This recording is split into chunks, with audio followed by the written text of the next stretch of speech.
దాగున్న పళ్ళెంతో అతిశయం, ఆ సీతాకోక చిలక ఒళ్ళెంతో అతిశయం, వేణువులో గాలి సంగీతాలే అతిశయం, గురువెవ్వరు లేని కోయిల పాటే అతిశయం, అతిశయమే అచ్చెరు వందే నీవేనా అతిశయం, ఆగిరులు ఈతరులు ఏ ఝరులు లేనప్పుడు ముందున్న ప్రేమేగా అతిశయం.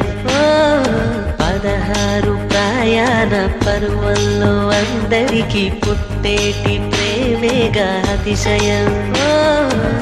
పువ్వుల్లో దాగున్న పళ్ళెంతో అతిశయం, ఆ సీతాకోక చిలక ఒళ్ళెంతో అతిశయం, వేణువులో గాలి సంగీతాలే అతిశయం, గురువెవ్వరు లేని కోయిల పాటే అతిశయం, అతిశయమే అచ్చెరు